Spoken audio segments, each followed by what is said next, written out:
Hello, I'm Charles Kovess, Australasia's passion provocateur. Welcome to this week's episode of the Charles Kovess Show, episode 126, whether you're watching on YouTube, on Rumble, or listening via podcast. In this week's episode, I extract 5 key lessons from the Australian Rules Football Grand Final that happened last weekend between Geelong and Sydney. One team from Melbourne, one team from Sydney. Whilst Geelong won by a huge margin, and some say they were disappointed by the fact that it wasn't close, there are still great lessons to learn, great lessons to be reminded of. The Charles Kovess Show aims each week to give you usable ideas and often reminders that can counter the vast amount of negative news and negative comment that assails us every day unless we are mindful. Geelong was the oldest team in history to compete in the AFL, let alone win the Premiership. So accepted wisdom that teams have to be young was again proven to be questionable. Are you willing to question accepted wisdom? I hope this episode reminds you and inspires you to implement key success principles in your life on a day-by-day, never-ending, passionate and enjoyable basis. Our format for this show is to explore the big idea. Secondly, to give you 6 usable resources to put the big idea into action in your life. Thirdly, review some key happenings during the past week. And then lastly, particularly for newer viewers and listeners, to go back into my background and the foundational principles of this show that regular viewers and listeners already know. So let's get to today's big idea. I want to explore the lessons from the last game of the year, the grand final in the Australian Football Rules competition. It's an Australia-wide competition. There are 18 teams. 10 of them come from my state of Victoria, and then 2 teams each from Western Australia, South Australia, New South Wales and Queensland, making a total of 18. In the 1980s, there were only 12 teams. So winning a premiership, you had to be the best out of 12. Now to win a premiership, you need to be the best out of, in a particular year, out of 18 teams, 50% more difficult. These 18 teams started in March this year with high hopes for success. And only one, Geelong, won the premiership. And then next year, in March, it will all start again. You say, what's the point? Well, there's lots of points in this annual competition, as there is in all competitions. There are many points to be learned from this seemingly useless exercise in human endeavour. No, it's not useless at all. Geelong won in a big way. They won by 81 points when 1 point would have done, but 81 points. It was a massive thrashing of the Sydney Swans. Some say it was disappointing. The Geelong supporters certainly enjoy that. I don't care how much they win by. They just wanted to win. Why did they win with such a big margin? What helped them win? What helped them to come to the top of the pile after a 6-month journey?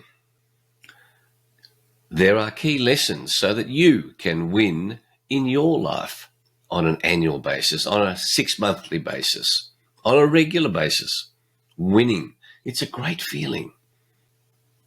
Well, here are 5 key lessons from this year's grand final, and they're always different lessons. That's what's exciting about sporting success. It's not just there are principles that apply, but then the application of those principles is quite amazing and in the unique circumstances of every team. It's like the principles of physics that apply to the building of a house or a building, but the look of the house or the building is designed by the architect within the framework of those principles. The same happens in life. So, Lesson number 1, Geelong was the oldest team in history, in AFL history since 1897, to compete in a year. The average age of the players was over 28 years of age. Not only was it the oldest team that competed, but it won the Premiership. And that was totally contrary to all accepted wisdom. But Geelong did its own thinking. It had a belief in its process, in its team members, that said, we believe we can harness this experience, this age. They were willing to do their own thinking. They were willing to face the criticism for doing so. Second, Geelong, since its coach, Chris Scott, was appointed in 2011, and when he won the Premiership for the first time, had been competing in the finals every year except one, right up until 2022. That's an extraordinary 12 years of sustained success. But they weren't winning premierships. They were getting close and not winning. They got into grand finals but weren't winning. So the coach and the whole network of the people within the club giving advice, they were willing to tweak to get that little bit better. All of us need to tweak on a constant basis to get a little bit better. And they were willing to tweak, even though no other club had been as successful on a sustained basis as Geelong. Number 3, the coach, Chris Scott, had been criticised by many Geelong supporters and many people in the media for not winning premierships. Despite this sustained success, they were unhappy that he hadn't won the premiership, and so clearly he was an unsuccessful coach. Well, the club said, no, we don't care what outsiders say. We know the great work that's being done within the club, and they held the faith in the coach. It's very disruptive bringing in a new coach in a sporting team, as many of you would know. Having the courage to stick with the leader, it shows certain character in the club, a certain culture in that club. Number 4, the 4th lesson. What does it actually mean to be successful? Are you only successful when you are winning? I say no, because that would mean each year 17 clubs were not successful. No, you can be enormously successful when you don't win that premiership, when you don't win a particular competition. Success is such a wonderful, wonderful experience.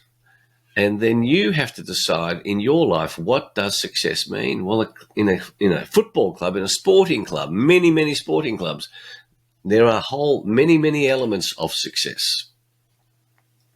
Indeed, you come back to the core question of what is the purpose of a sporting club? And in earlier episodes, I have explored that the purpose of a sporting club is to build relationships between human beings. That's the purpose. One of the goals is to win matches and win the premiership. That's just a goal on the way to fulfilling the purpose, on the way to fulfilling the vision. In 125 years of AFL, they have the largest number of premierships won by any club is 16. That's 16 out of 125. You can't say clubs have failed because they didn't win a premiership. So they were successful. And indeed, for many people, staying alive is successful, is being a success. Some clubs, of course, have disappeared. Some clubs had to merge because they weren't being successful enough in financial terms. What is your meaning of success? And the 5th lesson that was apparent during the year and during the finals and during the grand final is that the players in the team and the support network, they all appear to love each other. They appear to care about each other. It's palpable. There's no shit fights going on within Geelong. Certainly not apparently, but the look of the relation, the evidence of the quality of the relationships between the players was inspiring to see. And the AFL has one of the biggest media teams in the country. And if there was significant unhappiness happening between the players, it would have been in the media. The caring, the love between team members is what leads to magic, because the protocols and the systems of almost all of the football clubs are very similar. There are no secrets, but you cannot manufacture quality relationships. So I hope these 5 lessons are useful reminders to you of these key principles of life, that watching a sporting competition can give you wonderful lessons. So let me give you 6 resources. The song I want to impress upon you to get excited when there's a grand final is by Queen. We Are the Champions. We are the champions, my friends, and we'll keep on fighting till the end. Anyway, tough song to sing, but great, great song. We are the champions. And there are some great lyrics to it. I've paid my dues time after time. I've done my sentence. That's what Geelong did, but committed no crime. And bad mistakes. I've made a few. Yes, footballers make mistakes all the time. I've had my share of sand kicked in my face, but I've come through. And then it goes on. I've taken my bows and my curtain calls.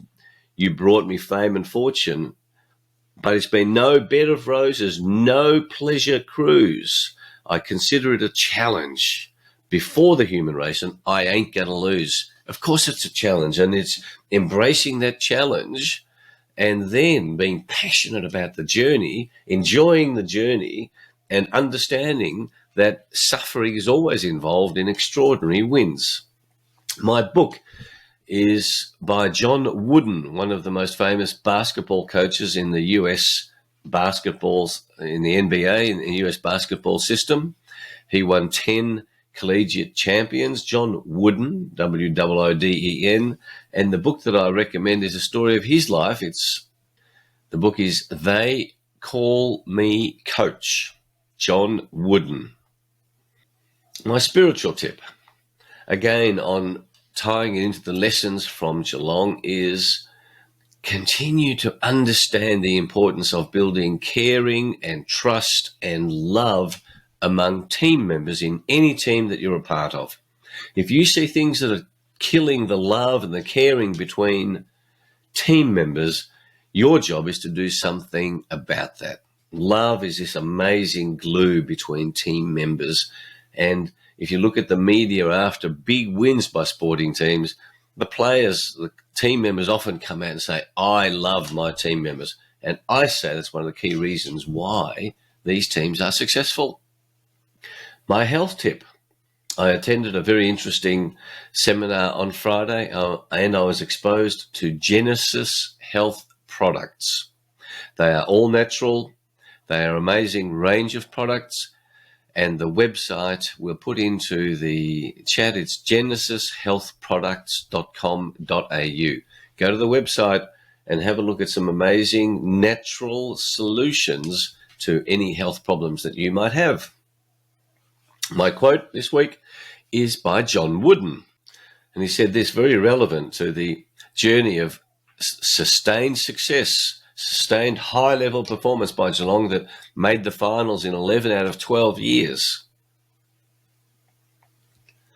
Ability may get you to the top, but it takes character to stay there.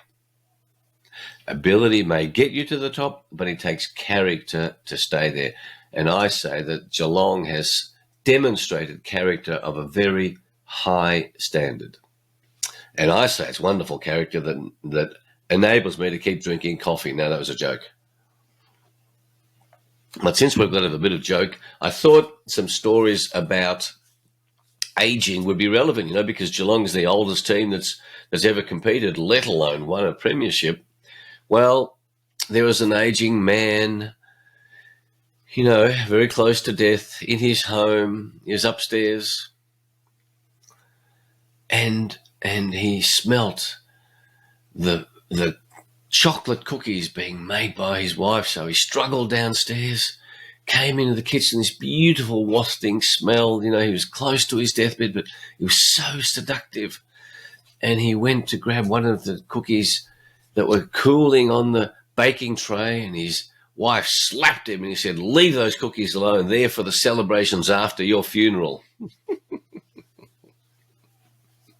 And then, talking about age again, there was this elderly couple, and they were driving through the countryside, you know, both in their 70s, and sadly they had a terrible accident. Car hit a tree and they both died. They turned up at the pearly gates. Sir Peter let them in. They'd led such great lives.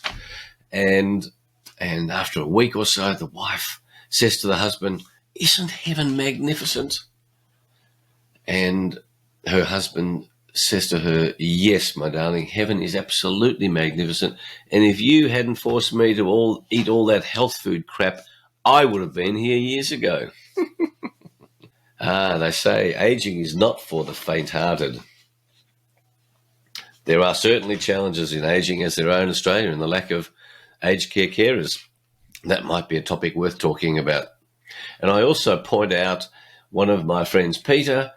I was talking to him about how we make great decisions. We can make a whole string of great decisions, but if we make 2 or 3 bad decisions, you know, we're criticised by others despite making all the good decisions. So it's a constant battle in life, isn't it, to give ourselves credit for the good decisions we make and not get caught up by the bad decisions. So I hope these 6 resources help you embrace the lessons from this weekend's grand final in football, from sporting excellence. I think you can use each of these 5 lessons to make a positive difference in your life, to apply some key success principles, or to be reminded of these key success principles.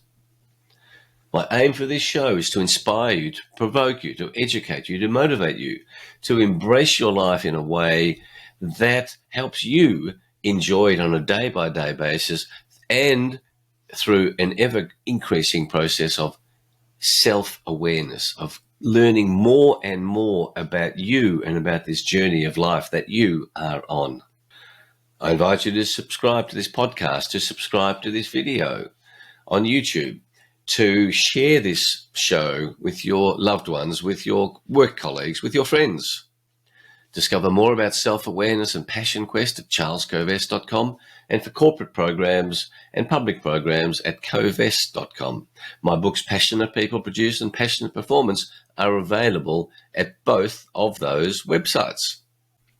Let's review some key happenings over the past week in my life, in the world. Who knows what will come up? Well, the first thing I want to review, because we've been talking about sport, is one of the football clubs that competed amongst these 18 teams that I've talked about is Hawthorn.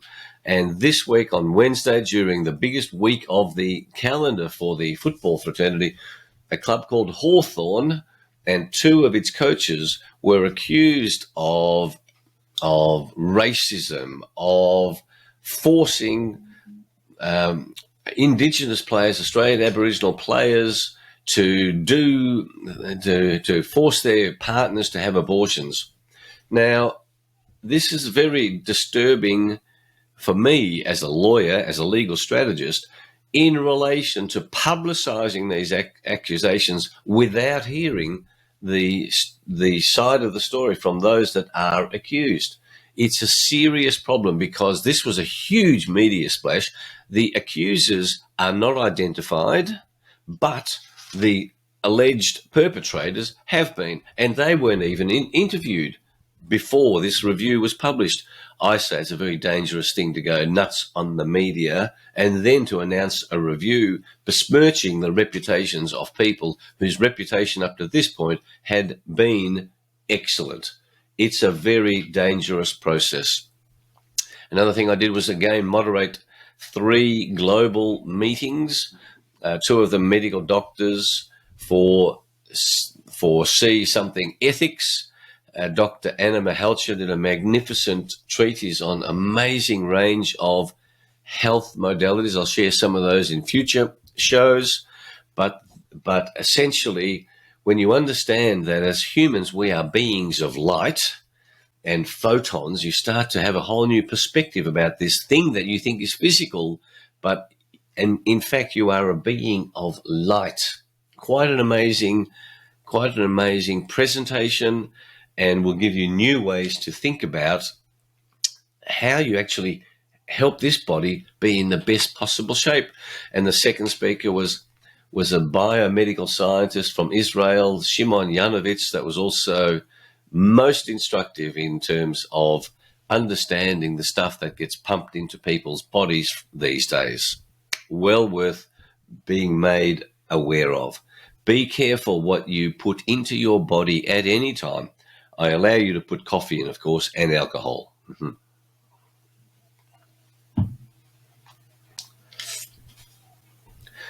The other big challenge during the week and every week is the huge volume of news that is coming from so many different sources. How do we work out what is fake news, what is real news? And the answer that I put to you is that there is no simple way to do this. You have to make a decision to be informed, and you therefore need to look at information from many different sources. In the meantime, Julie and I continue to do exercise. I urge you to keep doing the exercise. You have to look after this machine so that you can implement the key success principles of life. If you are low on energy because you don't look after your body well enough, it's difficult. It's difficult to implement these key principles of success. That's about it. If you're new to the show, stick around, because I'll now go back to the foundational principles of this show if you haven't seen them before, and also some details about my background. Again, thanks for watching or listening. And until our next show, may your week be full of passion, full of embracing the challenges that life gives us, of enjoying your life on a day-by-day basis. And lastly, keep listening to TNT Radio on tntradio.live for my show that's on every fortnight. But the beauty of this global radio station is that you get access to all previous episodes on the recording system. It is wonderful. Have a great week. Be careful what you read. Be careful what you listen to.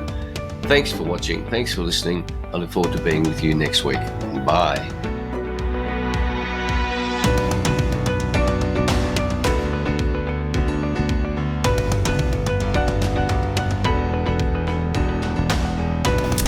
And now, for viewers and listeners who want to know more about my background and what else I do with my life, as well as the foundational principles of the show, here we are.